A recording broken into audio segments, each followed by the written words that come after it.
جێگە خواتە مەدوودی کرد پاڵبەتۆنێ جاریگە دیوارەکە لێ بەس میمە دیوارەکە نەڕۆخێ 24 سانتیمی خەش بشێکی وا بووتم مشکلە نیە ئاخیر سەختە یعنی بەعزی شتێ چار نییە یاوتمەوە دایپۆشە بۆی کە چاو لێنێ عەلەقەڵ نەفسیەن بەڵامتم خراپترە زای لە ناوە هەیە ئەمەشە لەو بابەتە دیوارەکەی لەگەڵ خۆیان بردووە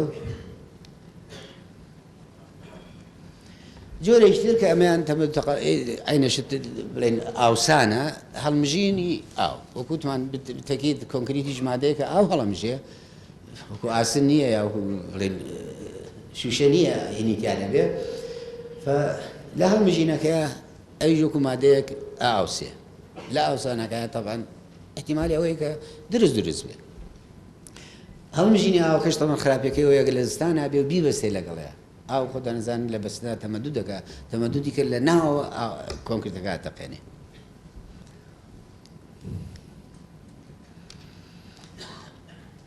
chemical reaction ئەگەر لەم وەکو لە مەعاملی ئەو شتانەیە بێ لە شوێنی وایە کە موادی کیمیاوی هەبێ موادی کیمیاویش بەعزە موادی تەمەن تەفاعلەکە لەگەڵ موادی کۆنکریتەکەیە لەم حاڵتانەیە لەوانەیە هەوزار بە کرەک دەست پێ بکە کرەکی پاترن کراک لا على تعین عشوائي هین اینجا لەوە دوایی ئەگەر معالەجە نەکرێ وردەوردە ئەچێ بۆ خوارە و تەفەتوتەکە کۆنکریتەکە و ئەوەرێنێ ئەوەش تەبەن معالەجە ئاکرێ دەتوانی لێرێکی مەقاومی زدی کەمیکەڵ ئەمانە دابنێ و کە مەفروض ئەساسەن لەسەری بوو بێ هەلی ئەوە بۆکە دیزاین میستیکس غەڵەتی تصميمي طبعا يكسر يعني استراكشر كادر كي الاستراكشر كاي ترى شو نكيد ديار نيجاتيف مومنت هابو بو مومنت بقرأ بوش نجوا ما قرأ كي النبي بوش أنا بقرأ شو قلت لي مومنت يتياه نا راسه بوزيتيف برو لجرو سيركا نيجاتيف سر سبورت برو لسرو سيركا وهكذا كانت لي فرق سر برو لسرو سيركا لو شو أنا أبوي بقرأ كمفروض بزاني ماكسيم مومنت هي فلو أنا الرؤيا أقدر غلطك التصميم ما بين یان طبيعي ديفليكشني زور بوني ديفليكشني زوريش شرنيه بروخي بلين بروخان بس ديفليكشني زوريش بطبيعه حال درزقيني بديواره كان كلا سريتي بكاشي اواني كلا سيدان راوا وخوشي طبيعي او منبري كديفليكشن زور كيتي اما انا زور زي احتمال في سي بالتقويه به اوفرلودينج يشبه هماشيو وكو اغلاطي تصميمي اما بيوركانن يعني مثلا بحزار اقر وانا بلين اوفرلودي خاصا حالتي خاصا اقر روباتي تقينوتي الروبا كونكريت ايش الاسن باشتره اسن نيو ساعات تقريبا دوامك باشو خواره بيتوا ستريسي زور دروسه بيه بلام كونكريت تاكو 3 4 ساعات تحملي اقرك ودس بكدني شي هوزار سبورين بيه ودور ده سلو جير كونكريت جير اسنك كفركه تەفەتوتەکە و بەرە بێتەوە اینجا گاتە شیشەکە گەیشتەوە ینی تەرخەتەرە چکە شیشەکە زۆر ئیلۆنگەشنەکە زۆر لەنگەشتنی کرد دیفلێکشنێکی زۆرە بێ ئەش بە ژێرەی دەڤینچەکە بیکە ئەمە جسرەکانی هینە جامعەیە زۆری لەو شتانی بڵێ خۆمان هەستمان بکە بگو ئەگەر ماڵی کەس دیار بێ یا شتێ بێ یا پێ بزانێ باسی کەس دەکە گلەیمان لێ نەکە لێی خۆمان لە جامعەوە ئەوە جسرە ئینەکانە پریکاسە پریسترێسەکانە طبعا هەوزار ئەو بینانە نەگیرا بوو چەند ساڵە لەمە پێش ئەمانەمان بینیها ئەوە تەقیوە ئیتر بڕوا ناکەم نەتیجەی ئۆڤەرلۆدینگەوە لە ئۆڤەرلۆدینگمان نووسیوە طبعا ئۆڤەرلۆدینگ ئەم شوێنە سەپۆرتەکەی کەمە وەکو سەپۆرتەکەی کەمە تەنها 5 ساتیمە ئاوا دانیشتووە هەموو تیبیمە دەبڵ تیە ئەوە شکاوە طبعا شکاو مشکلە نیە شکاوە و دانیشتووە جارێکە سانتیمێ نیشتووە ئیلا ئەگەر نەگاتە هینەکە نەگاتە تەندەنەکە نەگاتە واری پریستێسەکە تەمەن زەرەر بۆ گەێنێ فاحتمالي اوفرلودينج هي واحتمال طبيعي تمبريتشر شيء نتيجه حركه دو بسر جولاو وكوتم همو 5 سنتيم كفر 2 سنتيم بانكي 5 سنتيم تقانيتي ليبوتو دعاي تركمله شي زوري وايلي هاتبو يعني وكو حلق جماعتي مباني شون امانه ام بركدو انا غير هيج نبي كوت اكيد سر اوانا زور احتمال نكات سر 5 سنتيم سبورت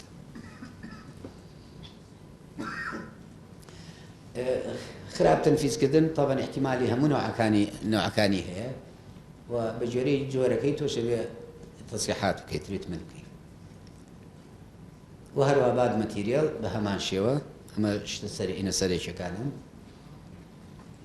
هبه بزاني اگر نتيجه بعد ماتيريال بو هر يك جوري شي خوي هي بالذات ناتوانێ بڵێ ئەمە درزە یا ئەوەی ئەوە. جا دیسئینتیگریشن وتمان تەفەتوتی کردبێت شکابێ و لێو بێتەوە. ئەمە سەبەبەکەی ئەکسپۆژەر بۆ معرض بێ و کوتمان لە شوێنی سناعیە و ئەمانەیە بۆ ئەبرێژن بۆ هیتایە و سیارە و ڕۆشتن هی موادی کیمیایی تر یان مەسلە شوێنانەیە کە مستەمر ئەو لۆدەیە چێتە سەر وەکو فلوتی سدود و ئەمانە سپێڵوەیەکە مستەمر ئاەتە سەر و بە قوتێکی زۆریش لێشە ئێڕۆژ نەبێت ئەبرێژن و ئێڕۆشنوە لەم بابەتا بێت فە لێشە بێت هەمووادێکی بەخوت بێ یان تریتمنی بکەین پاش فترێک احتیمالە وای بێ وای لێ بێت ئەوە زۆر درز نابینە. ئەمە لێرا بەس پیشانی بێت تەبیعی بێژگە لە تەمپرێچەری خارجی کە لە دەرەوە نەتیجەی حرارەتەیە زۆر جار نەتیجەی تەمپرێچەری داخلی چکە ئەمە زانین کۆنکریت کە خۆیەگرێت تەفاعل دروستە بێ حرارەتەیە گەرمایە ئەو حرارەتە لە حاڵتێکا وەکو ماس کۆنکریت بێ یا هیمەتینێک مەسەرەن مات فاوندیشنێکی ئەستوورێ هەبێ لە ناوە لانێ بیتەقێنێت چکە گرمایەکی زۆر زۆرە ئەوەشە بێ ئیجاویش عینەشی احتیمالەکاتە سەر لە کۆ ڕیستێن کراوە لە کۆ گیراوە مەسە بۆ نمونە و لەر پیشانمانەوە ئەگەر لەسەرەوە گیرا بێ ئەو تشە نییە بەو ئیتیجاهەیە مەسەن درست بەرێت ئەوە ئەمە حڕە فبەیتیجاهی نەکە کەواتە ئاوا کرێتەوە درزەکان لە ناوە یان لە قەراغەوە لەوانێ ئاوا دەربچێ بە حکمێوی گیراوە بەڵام ئەگەر هین نەبوو ئەم ڕستێن بوو هەردوو لاوە احتیمالی ئەوە درزەکان لە حالەتە عین ئەشوایی دەرچێت چکە لەوانێ ئاوا حرەکەت بکە لەوانێ ئاوا حرەکەت بکە فزۆر جار مەسەلا بڵێن لە لەب بوو ئەم شتانەیە نەتیجەی تەمەدود تەقەڵوس نەتیجەی وێدەرینگ نەتیجەی خراپی مادەکە نەتیجەی زۆر شت ئەبینی ئاوا لەم بابەت و لەم شکڵە ئەبینی حتا بلۆکەکان تیا دیارە وەکو ئەوە مەسەلا احتیمالە نەتیجەی دەرەجەی حرارەت و مام احتیمالە نەتیجەی فەرقی بە خەواسی بلۆک و چیمەنتۆکە بێ احتیمالە نەتیجەی ئەوە بێ مونەکەی هەمووی متساوینی لە بە شوێنەکە 2 سانتیمە شوێنەکە 3 سانتیم 4 سانتیمە عادەتەن ئێمە عادەتمان نییە کە زۆر غەڵەتە کە مونەی بە تەواتی بێدەکانی مونەی بینی بلۆک و یا خشت یا بەردەکان پڕکەین و دوای بەجێڵە لە بەخچێکە پڕێکاتەوە دەخۆی مەفروضە لەگەڵ بیناکەی ئەوە بکرێ یەکسەر لەگەڵ بیناکەی ئەو عەمەلیەتە بکرێ پڕکرێتەوە فلەو حاڵتانەیە کە ئەوە بوو کە پڕ نەکراوە کە تۆ کابرێت لە بەغدی ئەیکات لە شوێنی نزە بە درزەکانە 5 سانتیمە چیمەنتۆکەی لەو لاترەوە 2 سانتیمە یەتەمە کەوتە مەدود قەلوسەکە هەموو عینی سومکی نییە ئەو 5 سانتیمە ئەبێ بە وەکو ڕیستێنێک بۆ 20 سانتیمەکەی تر کە حرەکەت بکە بە یەکەوە حڕ یان لە حالەتە عین بێ بەلۆ زۆر جار بینی لە درزی بلۆک و ئەمانەیە ئەو درزە حراریانە نەک درسی نیشتنی تەمەدود و قەلوس یان نەتیجەی گەورە یان نەتیجەی فاڵیشن ئەبینی بلۆکەکان دیارە مربع بچێکسە بلۆکەکان دیارە بزەبە لە لەبقەکەیە ئەمەش بۆ نمونە مەسەل لەو بابەتە شوێنێکی دیارە ریزی بلۆکەکان توانی بڵێ ریزەکانە بە ئەسیکی لە حالەتەین ئەوش تەوانە نەباتە پێوتێن بۆ سکێڵ کەزانی سکێڵی ئەو کراکانە چەندە مقارنەتەن بۆ نەبات کراکس اینجا دواوە سپۆرینی بەدوایە کۆڕژن ئاسن کۆڕژن و گوتمان مەسەلەن ئەوەدا لەوانێت درزە دروست بێت کە درزە دروست بووە لێرەوە ئاو گەیشتە هەموو درزێک کە ئاو گەیشتە ئاسنەکە ژەنگی هەڵێنا تەبەقەیە دروستەکە بە دەوری خۆیە بەهۆی بوونی ئۆکسجین و ئاوە بە دەوری خۆ تەبەقە دروستەکە یعنی ئاسنەکە ئاوسا ڕاستەکەی بزەوای دانێ کە گەورە بوو قوترەکەی ئەم کەڤەرە چییە کەڤەرە 2 سانتیم 3 سانتیمە فرەیە زۆر زۆر بەقوتە پاڵپیۆنانیە ففرەیە ئەوە فرەیە تەواو کۆم ئاسنەکە دەرەکەیە ئەو وەختە معالەجەیە چاکردنی یا بە جۆرەی جەماعەتی کەرەبایەکان پێوە ئەلکترۆلیتیک کە هینە ئەگەر ئاوەکە وازم حامزی تیا بێت تەوەن ئەویش ئاسنەکەش مووسڵی کارەباییە مووسڵی کارەباییە لە حاڵتە ئەبێتە هۆی ئەوەی کە ژەر بێت فاوندیشن سەتڵمەنت ئەما کە وتمان مشکلەی گەورەی زۆر منتەقەمانە کە ئەرزەکە ئەرزی زراعیە ئەگەر سەتڵمەنتەکە بادەکە و هەمووی لە ژێرە و توربەکە یەک نەوە بێ مشکلە نییە هەمووی بەیەکەوە ئەنیشێ کە هەمووی بەیەکەوە نیش تەوان هیچ درست نابێت دەبات شوێنێ هەیە تقریباً 2 مەتر 3 مەتر هەموو بیناکان نیشتووە قاتی یەکەمیان بۆتە سەردا بەڵام بە حکمەوەی کە هەمووی بەیەکەوە نیشتووە درزی نەبردووە جادەکە سەرکەوتووە بۆ نمونە مەسەلەن وەکو ئەمە ئەگەر هەمووی يك طبق أو طبق على هم يبنوا يقسم في شيء بس طب ما أنت قبله بقدر يكبر أو فرق درس بدرس إنشائية نقدر نتيجة فرقي settlement أو اللي مثلا أو بدرس إنشاء اعتبارك ريو اعتيادية الشيرة يا فنشي شيرة طبعا ليه أمريكا أم بشيء مثلا تربة ضعيفة كده زو نايمين تتاعيو هم كانوا كشيء لجيرو مثلا بقوة بمشكلة طبيعي أما زيادة نشيل قرابة فبناكوا احتمالية أو أدرس بري أمانة بعد ذلك مسمانا كأبيني أمانة إيش تمدد تقلص على نيش كذا رسمي تشيء بدوعة أبيني كنتيجة settlement أليرو كومبليتي بهود الجديد وبيموازن تاعي مشكلة هي للسروة بالذكاء على نفس البوسة دروس بوا أو منطقين يشتوا للسروة ما هو بيزا طبيعي بيجي عاوة تمشي تياها فبيني من أمل الجيرو عندك إنك أي شيء نبو راسي خطايا تربكبو لحرزك شادي على كجابته أليرو أبيني عم بشي نشتوا بعزاري بحكم يوي كسلابك ورجيدا شن طبقي إلا شن طبقي يجي سروي تشيني سروي للديوار كان نايب نسبي ناقي اللي لا باش ديالها راكي هذا أوروش منطقيين يشيل لك بو أيش ما الناس ولا الشيء يقول داير بس ناقي تسوي برا درك ليه بوش إيش ترسي قلت ما والله خلينا شيء سيمينار شيء درس وشتوين تخمنا بدكتور روف وما هو بقلبان شنو عاد زي كده يهبنا وفعلا واو جوليك ما بينا كان أنا كره شيء درس أبو تيابو إنشائي تمبريتشر شرينكيج لبس بس ناري نعلم دايرة كل شيء باقي ما لنا وين ناسيته بس صدق أما بناء شيء ترى أبيني عينش أما دابز طبعا قريتين ولا شلياتوا أما مستوى جراوند ليفلا هم سيتلمنت هم باريش بيناوا براك أودو ساتيم ولا شيء كي أوزان ديانا أقدر زكوا جابته أبا شو نبغى شو معالجة زمان كيف أود يعني شو جابته شجع بكاملي أمش شيء نشتي أقدر زكرا أمش بهم ماشي والله نتر أي بيني أنواع وأشكال درزي سيتلمنت خانوك خوش با مدور نبوله بالمسألة بس يعني خانوك خوبان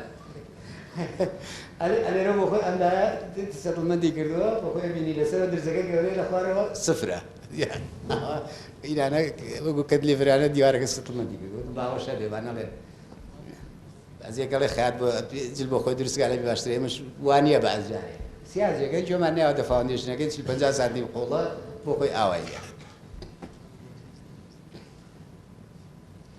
اماش طبیعی دیاره که فاوندیشنه درست کرده او بخوی روش تفاعل ایش جولانه لگه خواه دراسته کشی اینجا رونگ دیتیلز تفاصیلی انشایی که ودمان دیتیلینگ مثلا لو أنا احتمالي شغله للتصميم كان نبيه مش كده مقطع اي اس الى اخره بلام كي تصير تفاصيل زوز طازه ببعض درجه دروسك كاعتياديه بونو من قدر شيء اما بيمي كرس قدرك او قدرك انا لا طبعا او بما كان يدعي الشيء انا لا شيء شيء مباشر كدود بس سبورت فالمفروض ان الفيديو شيء زوري بيته برادر انا سيدي همان شيء دارنا نفس الوصل بيه ولا سيشوار شيء اضافي دارني ويقول اقدر زاد دروس نبي اكثريتي بيم مثلا قدر برو سيري بس مشاي مشتري سيري كتو زي أقدر زاني تيابي أما اللي رأيه توزيع كدني شيش نيجاتيف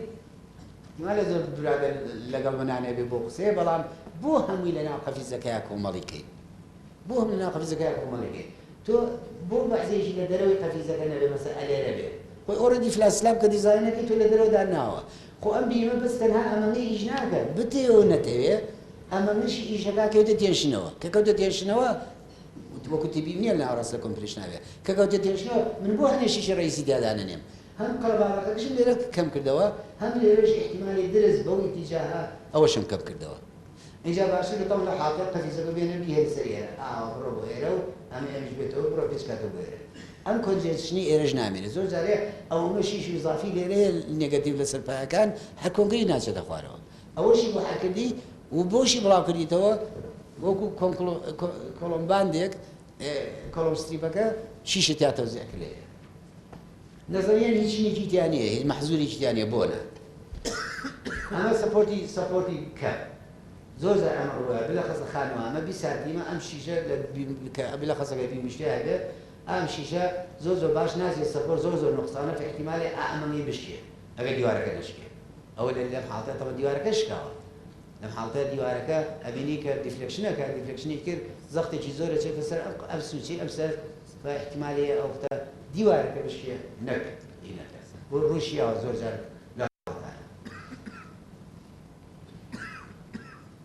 ئەمە بەعدا لە پەنجەرەشتیواوە لێنتلێنیە ئەمانە دەرێنی پارچی تۆزە سەبنی دەرێنی خەمەوە کە لە دشتیا بژێت سەر و نەک بەس بۆ ئێرە لە جوێنتی وایە لە تەنکیشە هەمانە لە دیواری سردا بۆمانەشە هەمانە کە بڵێن ئاوازەختی لەسەر بێ احتیمالی کردنەوەی ئەم جوێنتێ ئەلێ دروست بێ باشی وایە کە کە شیشی ئاواشە بێ و بۆیە لە زۆر تانچی و لە کەلڤەرت و ئەمانەیە ئەمە دروستەکەی ئەم نییە نی پێڵێن وەکو ئەژنۆ KNEE ئەلێرا بۆ یەکەم شیشی ئاوا لا بەلا دروستکە زۆر زەروریە بەڕاستی بە ئەمە ئینڤێرتد بیم تۆبەن وەکو هەڵواسراوە بەسەر خەفیزەکەیە ئەبێ ئاگاداری دیزاینی خەفیزەکە بیت و لێرەش بەبێ حالی ئەوەیە کە کراک دروست بێت کە تۆ نێگەتیڤەکە ئەوە لێرەیە سەقف بێترە چیە بێ ئەمەیە بە ئێریا ئاڕوان قابلی ئەوە نێگەتیڤ بعض دیتێڵێکی تر هەیە مثلا ولا قالدرما أكثرية داناني قالدرما ما بصراحة غلطة الذي زين قال راسه سرقة تسيح كم مصممة باش داينها شكا تو قوريني مقطع هي دايركشن كان هي شيشة تسيح كل رياب باش يجير لكن شنو هي كشي هر خوي يكسر خوا كل دو بسر صحنا كابو أملا تتو مفروض بس تسر ولا سر ودريج بتولا نبي شيء جواداري بمشكلة هردو ديولا تيرشنا بي كراجش محصلة كي بالبا كفركوانية بريدو فأواشر ولو رسمك اللي يعني لو حاول ثانية دي تيلي شيء غلط أما أنا مثلا لكولوم أما أنا زو رؤيا عقداري أو بي أما أنا طبعا هني للو دكال لنياتك شو نقله باللوانية فاو بوجز إيه وبنيه فاو بوجز نيه به سبولين بيا كرك بيا دري كاتدر بوي أم برزانة أم سلوبانا تحديد كراود سبيسيفيكيشن واشتواء كله يربوشش بيا قال أخواره وهو قال سروش ويا جوده أما اللي راجعش أنا وخرابتر إذا راجعش شو أم دوانا لريش يجني كبله درسكا كقدر راجعش أنا خوي راسك هذا خوي راسك ده ينسريك خد كرش ليه وكرش ليه درسك لنديو ديو أو يعني لنديو أو يعني لنديو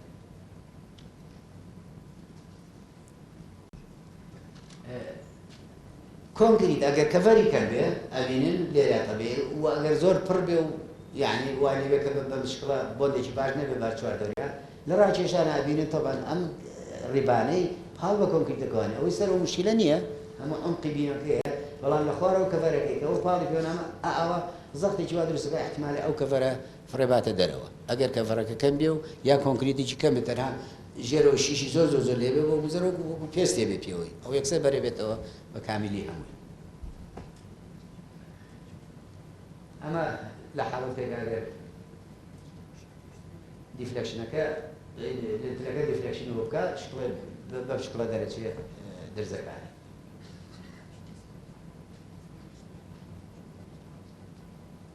أما الإكسبانشن جوين ده كأيكين احتمال زوج سروي بقيل البيك كسروي جيش بيك طبعا كرك درس بيك كتورة دي إكسبانشن كله يجيش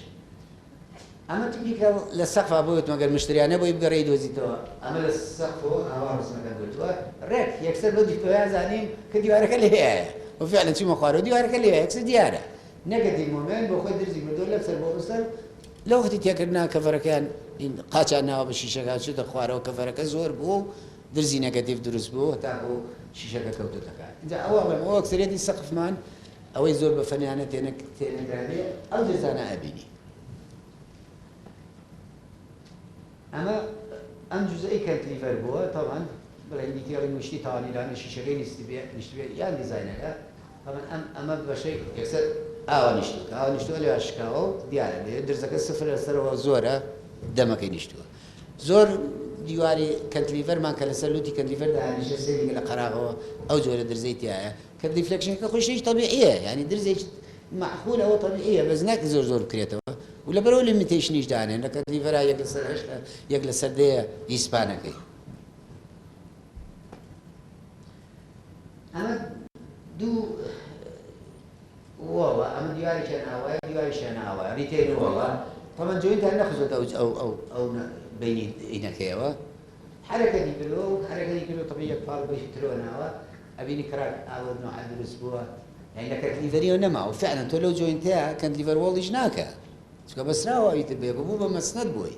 بوم مسند بوي هو سبودي ليات مفروض أقدر ديتيالي شيء تمام مفروض أول شيء شيء بو اتجاه الزول شو قال لك ليفر نما شيء عمودي لبشتوا دو يا راودي ديزاينر يعني ديتيالي بوشا كمية جوري أنو عقاني طبعا يكم شدو كنت بامزانا بانيكي شنغا قولكي شنغا دريجكي شنغا متحركة يكجاريا متحركة مونيترين كي مراقبة كنا كي تواري لو شيء بيجي نقطة لو دي داري قياسي كي زي شد كيتوا بو عمقيش هم جاري النهاية درز إنكا درزية دابني يعني ضربي شيء بس هالترين شد كشيء ضربة كي بزيج يعني كهذا ما هي أكتيفة هر إيشكا ودور مستمر نوسع بهوي هو تواني طبعا فانا كشي بجمالي جهاز ستواني قولة كشي بجمالي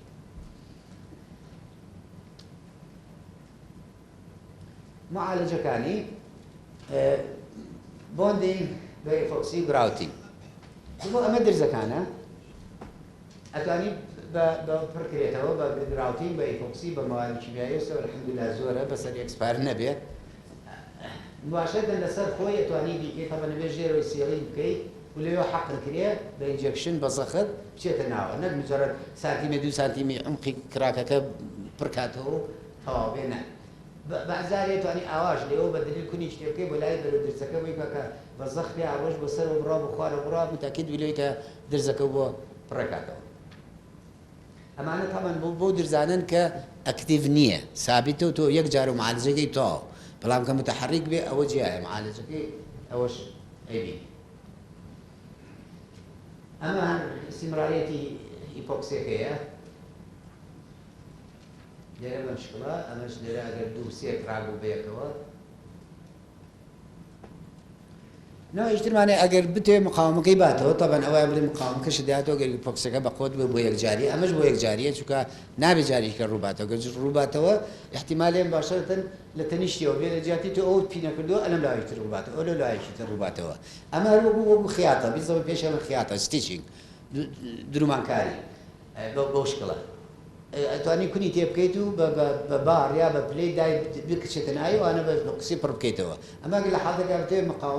مقامي تهدرس كيتو بس هو طبيعي بو أنا كناجو لأنك جار درس بوم بقعت مقام بيجي لأنه طبعا يسا هيني شيء مواد تري شيء كتوكو كفر أي بسرية تشني زور مواد بوليمر وأمانة شيتي بوليمر وكو هي مشبه شيء شكل واير وأمانة يا أو مشبكة بلاستيكاني كي خنا بيني باي وديوار وأمانة ويقدرس درس نبيه بس بابلين اشتكي لو بابته بلا مواد زور بقوته الفليا في كربوني ولا في بوليمر وأمانة مقاومة كي إجار برزة هسه بطبقاته بإيبوكسية بسرعة داي أخته مقاومة بين أمبر أوبر بالضبط بجسر اللي بيني أنا أجري بو أمبر بو أوبر عندها بوشي بو هنا بو بارشة تواني ببارشة شديد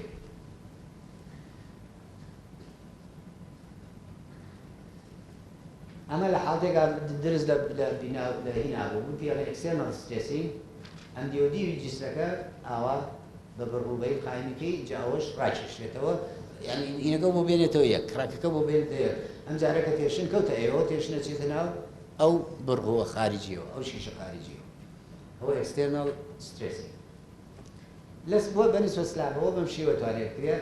دوبي مكان أم بروبر طبعا الديوار هو هناك الديوار ضعيفة بمكان أم بروبر أو شيشة اللي بيتو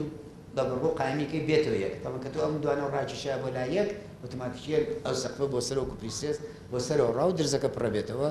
مستقبلا هزوا الاجتهاد اخواروا او رايك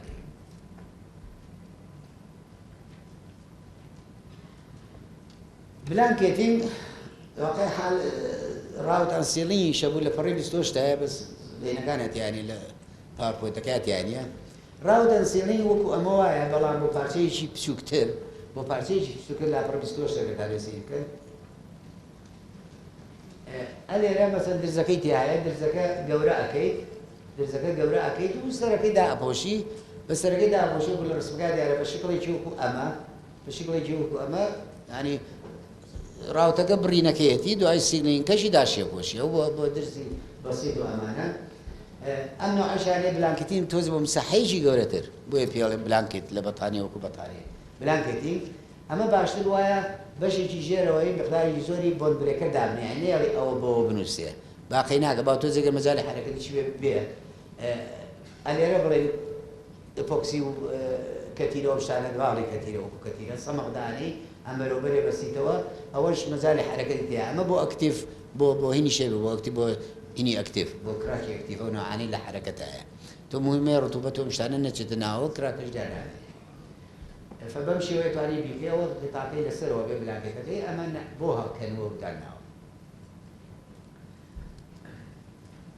اوفرلاي بطبقي شي قورتر لبلانكتين شي قورتر وكنت انا اگر هين بو لونه عبك جنرال بو لا على تعين شكلكي بو مساحي شي زور بو فانا شاري بي اوتوش مساحي شي قورتر تقطيبكي يتر او بوكسير بي بمورتال كري بو دور كراك يعني بمواد كقابلي حركه بي بالنسبه اكتيف كراك وكركاني كاجوله اما اللي بس اما بنوع طبقي زور ثيلية أما طبقي أستور ترك أستور بناشاري بوقتها مشبك بشتوي ودابني أما طبقي وسط بو دافوشي